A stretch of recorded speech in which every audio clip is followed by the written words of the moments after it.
Good morning, everyone.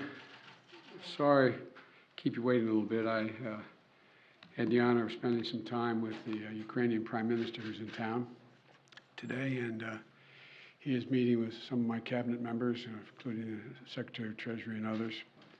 And we had a good discussion. I've talked about what I'm about to tell you about today, as well as he was thanking the American people for their support, understands it's significant, and we talked about keeping everyone together in terms of Europe, the European Union, and others in the effort to stop Putin's brutality. But before I head out to the West Coast, I want to quickly update the American people on the latest steps we're taking to support the people of Ukraine and to hold Putin accountable for his brutal and bloody war. Russian forces have retreated from Kyiv, leaving behind them a horrifying evidence, and you've seen it, you reported it, your folks. And by the way, I don't say this often, but I think we should give enormous credit to the folks with your agencies that are on the ground in Ukraine, in these spots, and they're really, I've spoken to several of them, we owe them. But uncovering these evidences of their atrocities and war crimes against Ukrainian people is so clear to the whole world now. Now they've launched and refocused their campaign to seize new territory in eastern Ukraine. And we're in a critical window now of time where they're going to set the stage for the next phase of this war. And the United States and our allies and partners are moving as fast as possible to continue to provide Ukraine the forces that they need, the weapons they need, the equipment they need, their forces need to defend their nation. Last week, I signed an $800 million package of security assistance to Ukraine that included new capabilities like artillery systems and armored personnel carriers, equipment that is responsive to Ukraine's needs and tailored to support the intensified fighting in the Donbas region, which is a different war than in other places because both topographically it's different. It's flat, it's not in the mountains, and it requires different kinds of weapons to be more effective.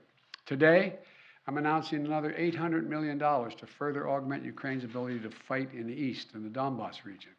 This package includes heavy artillery weapons, dozens of howitzers, and 144,000 rounds of ammunition to go with those howitzers. It also includes more tactical drones.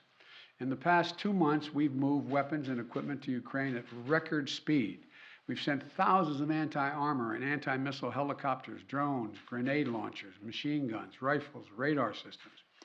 More than 50 million rounds of ammunition had already been sent. The United States alone has provided 10 anti-armor systems for every 1 Russian tank that's in Ukraine, a 10-to-1 ratio. We're sharing and will continue to share significant timely intelligence with Ukraine to help defend them against Russian aggression. And on top of this, these direct contributions from the United States, we're the outfit facilitating the significant flow of weapons and systems to Ukraine from other allies and partners around the world, like the S-300 long-range anti-aircraft systems that Slovakia recently transferred to Ukraine. We are getting them in there. We won't always be able to advertise everything that our partners are doing to support Ukraine and its fight for freedom, but to modernize Teddy Roosevelt's famous advice, sometimes we will speak softly and carry a large javelin, because we're sending a lot of those in as well. But we're not sitting on the funding that Congress has provided for Ukraine. We're sending it directly to the front lines of freedom, to the fearless and skilled Ukrainian fighters who are standing in the breach. You got to admit, must be amazed at the courage of this country, the resolve that they're showing, not just their military, but the average citizen, men and women, young men, young women as well. It's, the sustained and coordinated support of the international community, led and facilitated by the United States, is a significant reason why Ukraine is able to stop Russia from taking over their country thus far. Every American taxpayer, every member of our armed forces can be proud of the fact that our country's generosity and the skill and service of our military helped arm and repel Russia's aggression in Ukraine, to beat back Putin's savagery that tried to seize Ukraine's capital and wipe out Ukraine's government. The Battle of Kyiv was a historic victory for the Ukrainians. It was a victory for freedom, won by the Ukrainian people with unprecedented assistance by the United States and our allies and our partners. Now, now we have to accelerate that assistance package to help prepare Ukraine for Russia's offensive that's going to be more limited in terms of geography, but not in terms of brutality. Not in terms of brutality. Combined with our recent drawdowns, it will ensure a steady flow of weapons and equipment into Ukraine over the next few weeks. However, with this latest disbursement, I've almost exhausted the drawdown authority I have that Congress authorized for Ukraine in a bipartisan spending bill last month. In order to sustain Ukraine for the duration of this fight, next week I'm going to have to be sending to Congress a supplemental budget request to keep weapons and ammunition flowing without interruption to the brave Ukrainian fighters and continue to deliver economic assistance to the Ukrainian people. My hope is, and my expectation is, Congress would move and act quickly. And I want to thank the Congress, Democrats and Republicans, for their support for the people of Ukraine. Our unity at home, our unity with our allies and partners, and our unity with the Ukrainian people is sending an unmistakable message to Putin. He will never succeed in dominating and occupying all of Ukraine. That will not happen. In addition to bolstering Ukraine's resistance on the battlefield, we're also demonstrating our support for the people of Ukraine. Today, the United States is announcing that we intend to provide an additional $500 million in direct economic assistance to the Ukrainian government. This brings our total economic support for Ukraine to $1 billion in the past 2 months. This is money the government can help use to stabilize their economy, to support communities that have been devastated by the Russian onslaught, and pay the brave workers that continue to provide essential services to the people of Ukraine. You know, these past weeks have seen a terrible human cost of Putin's ambition for conquest and control. Approximately two-thirds of all Ukrainian children have been displaced from their home. More than 5 million Ukrainians have fled their country. It's an absolute outrage. The idea this is happening, approaching the second quarter of the 21st century, is just, Last month when I was in Europe, I announced that the United States would welcome 100,000 Ukrainians so that we share in the responsibility of supporting Ukrainians fleeing Putin's war machine. We've already welcomed tens of thousands of Ukrainians to the United States, and today I'm announcing a program, Unite for Ukraine, a new program to enable Ukrainians seeking refuge to come directly from Europe to the United States. This new humanitarian parole program will complement the existing legal pathways available to Ukrainians, including immigrant visas and refugees processing.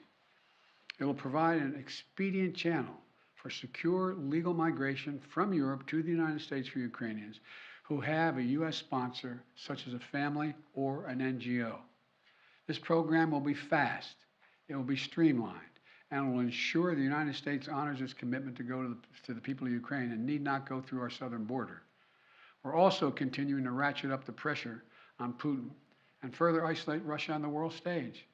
Yesterday, the Treasury Department rolled out additional measures to crack down on the entities and individuals attempting to evade our unprecedented sanctions, not just ours, but throughout the West. Today, I'm announcing that the United States will ban Russian-affiliated ships from our ports, as they did in Europe. That means no ship that sails under the Russian flag or that is owned or operated by a Russian interest will be allowed to dock in a United States port or access our shores. None. This is yet another critical step we're taking in concert with our partners in the European Union, the United Kingdom, Canada, and further to deny Russia the benefits of international economic system that they so enjoyed in the past.